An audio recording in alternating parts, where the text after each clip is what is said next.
And now a conversation with Steve Nichols, Director, Chair of Free Enterprise, the Cockrell School of Engineering at the University of Texas at Austin, University of Texas. Welcome, Steve.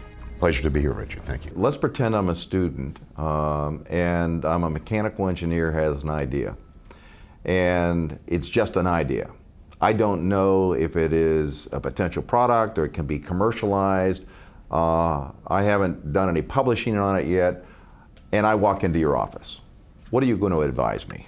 Well, I'm going to ask you first, who's your customer? Who really cares about this? And who are you helping? After we'll have that conversation, if they really are interested in pursuing this, we'll set up a series of courses and activities they can pursue. And so with just a basic concept or an idea, how does someone go about determining whether or not there really is a market for this? Well, is this an improvement of an existing product, or is this a brand new market? Is this disruptive? If it's an improvement of an existing product, eventually you can do secondary research. You can go to the library and go do web searches on sizes of markets. But if you really want to find out if customers want this, I'm using the term customer, not client, you have to ask them. Okay, so you're basically focused on market-driven opportunities where there is a need, and you can help assess what that need is, how large it is, and what's the best way to get your need into the marketplace. And in fact, is there a customer who is willing to separate themselves from their money in a way they would rather have your products and services than their own money? Value-added opportunity. How do you know when you have something that you should protect with some intellectual property protection? Well, if you believe that there's something profitable there that you should protect. Now, at a university, frequently we believe the best thing to do is simply to publish, get it out in the open. But in fact, there's a lot of technologies that will never become realized unless someone has a protected position. And it's when you make that realization that you need to start protecting your position.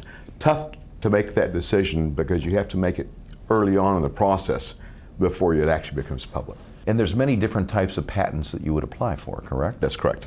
What are some of the different varieties? Well, there are design patents for a mixture of the way something looks and operates. That's shorter protection. Most of what we pursue are not design patents, but utility patents. And a utility patent differentiated how? Well, there are utility patents. You have biological utility patents, life science utility patents, but a utility patent gives you up to a 20-year protection from the time you apply. So if it takes 4 years to prosecute this through the patent office, that means you might get 15 or 16 years of protection, because protection does not start when you file for a patent. Protection starts when you're issued letters patent. Now, tell a little bit about the process and whether or not you can do it for multiple countries at one time, or whether or not you have to do it through each individual country you want to apply for. Well, first you did say it correctly. You didn't say international patent, you said international patents. A U.S. patent is valid in the United States in our jurisdictions, and that's it. You have a U.S. patent, you go into Canada, you have no rights whatsoever. So we have treaties that protect, that will allow you then to take that U.S. patent as a priority date and apply for patent in various countries. And to get a fairly broad coverage of a patent is going to run on the order of 100 to 150,000. And a lot of that is spent on simply translations. And what do you think are some of the major stumbling blocks that people encounter as they're going through this patent application process?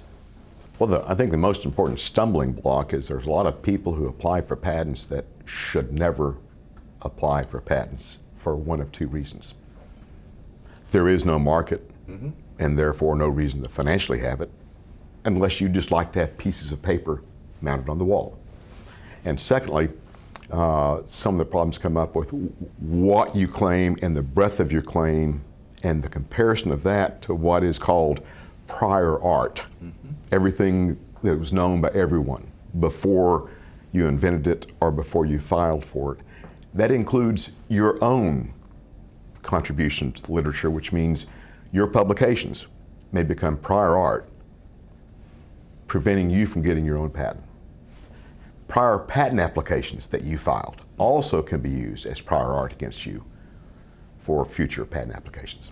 So does that mean basically you should try to get the broadest patent application to cover as many areas as you can under that patent versus trying to be very targeted for some specific application of that intellectual property? You probably want to do both. You want to patent as broadly as you can for your invention given the prior art, as well as specific applications. But it's the specific applications and the things that you could have added on and protected that you did not think about.